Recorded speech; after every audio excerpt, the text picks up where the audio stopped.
This is the South Platte River, right where the Sand Creek comes into it.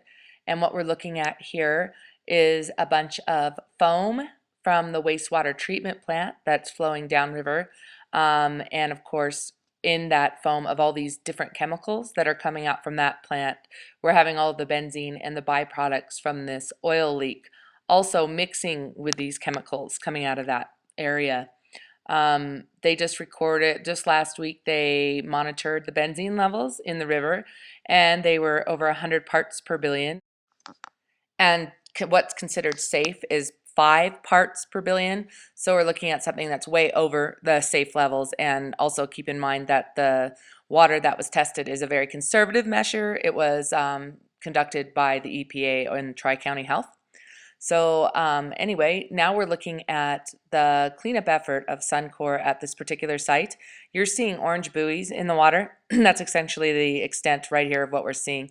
And what they're trying to do is actually trap the byproducts against the buoys and then come out there with shovels we've seen them use and actually pull the byproducts off of those buoys, and then they essentially dump those somewhere else.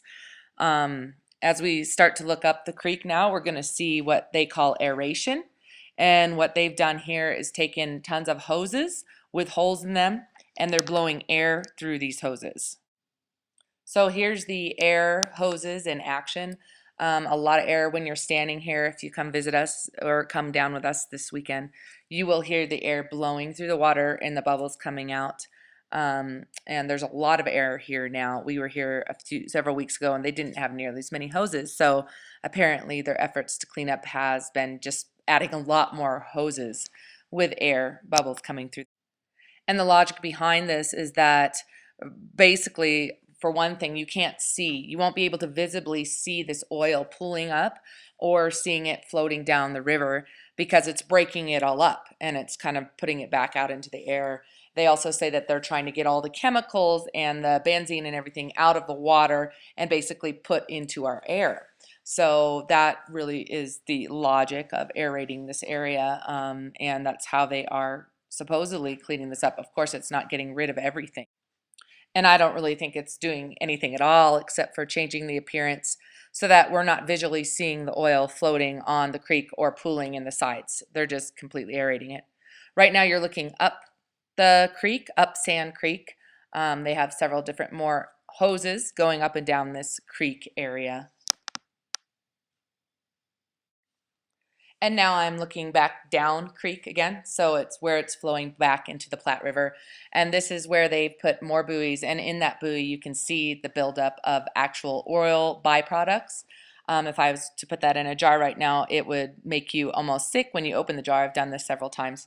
And it smells totally like byproducts of oil. So they're kind of accumulating in those buoys. Then, like I said, they come here and they take a shovel and they just kind of scoop these byproducts out of the river and throw them somewhere else. So, that's also their cleanup effort. So we are seeing here as we're standing, it smells incredibly overpowering like oil byproducts. It's hard to breathe and our throats were burning when we were actually filming this. So you're just seeing a lot of more series of the hoses of air. So they're really pushing this through. When we were standing by the bank, we could just hear it blowing through the water. And if you come with us this weekend, you will hear that as well. So here we're looking down and you can see now where the Sand Creek is running into the South Platte. And that's what I would term their very lame cleanup effort of the Sand Creek River with this oil that is actually seeping up through the ground from a massive pipeline leakage. Yeah, there it is. Lots of the orange buoys. It's heartbreaking to see this and smell it. It really is. So here we walked further up Sand Creek, where it looks like they have dug the big ditch and tried to put a containment wall in to the bank there. And you'll see all these black pipe looking things that have hoses that are going into them. We weren't exactly sure what these were.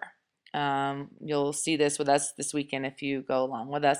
There are some geese flying up there. There's birds all over the place here.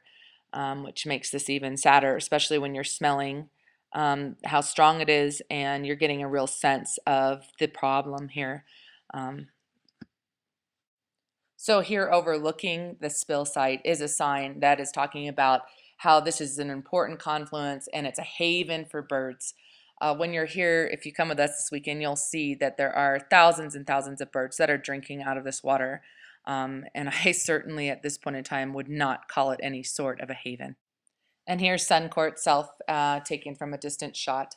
And I hope that as many of you as possible can come join us this weekend on the 10th. We'll be there at about 2:30, 2:45 at the actual site, and we hope to see you there to stand with us.